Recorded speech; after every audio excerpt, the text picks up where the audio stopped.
News report India के दर्शकों और श्रोताओं को खुशामदीद। न्यूज़ रिपोर्ट इंडिया का प्रोग्राम खबर की खबर लेकर हाजिर हूं मैं सुखदेव सिंह।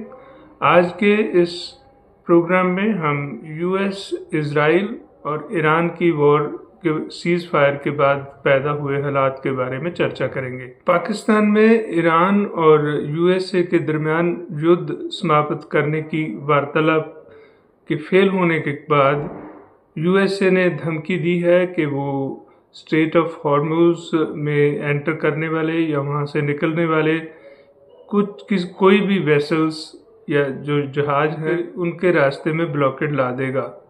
बेशक वो जो वेसल्स हैं वो किसी न्यूट्रल कंट्री के हैं या एनिमी कंट्री के हैं, उन सब के रास्ते में वो ब्लॉकेड ला देगा।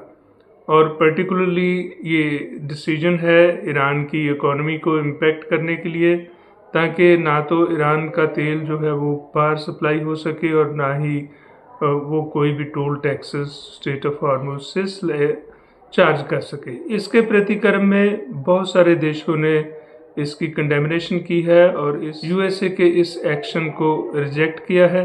जो यूनाइटेड किंगडम है उन्होंने इसके लिए कहा है कि वो इसका हिस्सा नहीं बनेंगे। यूके के जो मेरीटाइम ट्रेड ऑपरेशन संस्था है उन्होंने इसके लिए कहा है कि अगर ऐसा हुआ तो वो इसका सामना करेंगे।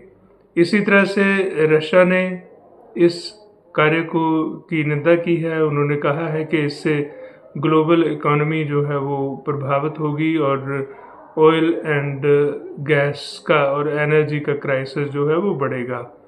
चाइना ने भी इसको रिजेक्ट किया है और बहुत सारे देशों ने इसको रिजेक्ट किया है। ट्रंप एडमिनिस्ट्रेशन ने जो ब्लॉकेट की धमकी दी है वो एक तरह से बचगाना कदम ही है, क्योंकि क्या ईरान जो पूरे युद्ध में नहीं माना है और फिर उसके बाद जो पीस वार्ता हुई उसमें भी नहीं अगर माना है, तो क्या इस ब्लॉकेड को वो सहन करेगा? अगर इस तरह का ब्लॉकेड रहेगा और अगर उसके ऊपर हमले हो गए तो वो रिटेलिएट करेगा।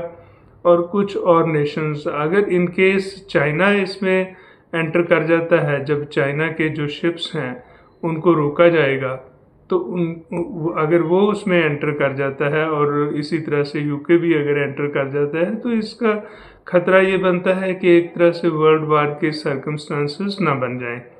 इसी कारण ट्रंप एडमिनिस्ट्रेशन को जो पोप है उसने भी सपोर्ट नहीं किया है। पोप ने कई बार बोला है कि जो किलिंग्स हैं ये गॉड को पसंद नहीं है और पोप ने इसको सहमति नहीं दी है। एक न्यूज़ के मुताबिक बताया जा रहा है कि जो यूएस की नेवी है उसने ब्लॉकेड शुरू कर दिया है और उन्होंने कुछ वार्निंग्स भी भेजी हैं। जैसे यूके मेरीटाइम ट्रेड ऑपरेशंस को उन्होंने वार्निंग की चिट्ठी भेजी है कि अपने शिप्स वो वहाँ से ना भेजें क्योंकि उनके ऊपर वो, और इस तरह की धमकियाँ जो हैं वो जो पीस वार्ता है उसको आगे बढ़ाने में सहायता नहीं करेंगी, बल्कि उल्टा इसमें रुकावट ही डालेगी। ऐसा लग रहा है कि जैसे इजराइल नहीं चाहता है कि शांति हो और युद्ध रुक जाए, क्योंकि उसको ये लग रहा है कि अगर युद्ध चलता रहेगा तो उसके इंटरेस्ट सर्व होते रहेंगे। परंतु ये युद्ध जो है पूरी दुनिया के लिए ना सिर्फ एनर्जी क्राइसिस है, परंतु एक ऐसा खतरा है जो भविष्य में इसके लिए बहुत ही नुकसानदेह हो सकता है।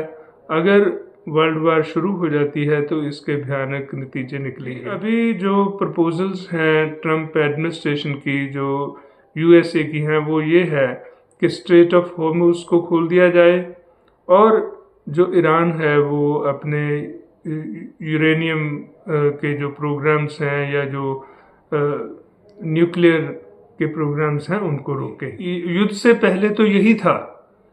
असल में 2015 में जो यूएसए, जब बाराक ओबामा यूएसए के प्रेसिडेंट थे, उस टाइम पर यूएसए और ईरान के बीच में जो समझौता हुआ था कि ईरान जो है वो अपना यूरेनियम एनरिचमेंट प्रोग्राम बहुत एडवांस हद तक नहीं लेके जाएगा, वो कोई वेपन नहीं क्रिएट करेगा, परंतु वो अपने पीस कार्यों के लिए जो है इसका यूज़ करने की वो कर सकता है।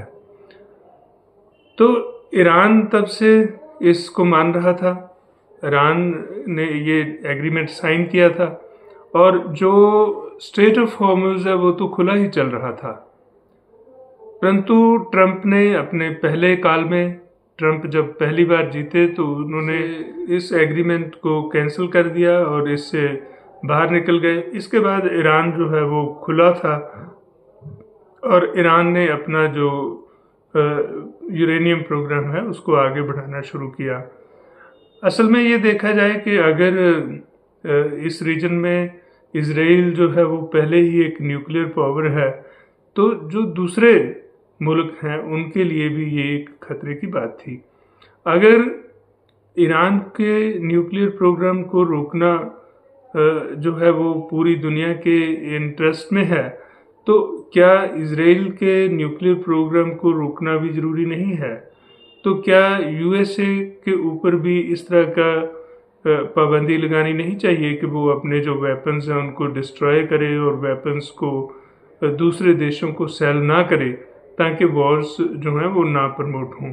परंतु यूएसए तो चाहता है कि कहीं ना कहीं वॉर लगी रहे और उसके वेपन जो हैं वो सेल होते रहें और वो खुलेआम अपने वेपन्स की सप्लाई करता है। अगर ईरान ने न्यूक्लियर वेपन डेवलप किया होता इतने साल में, अगर न्यूक्लियर प्रोग्राम जो है वो उन्होंने वॉर के लिए आगे बढ़ाया होता, तो क्या आज यूएसए ईरान के ऊपर अटैक कर सकता था?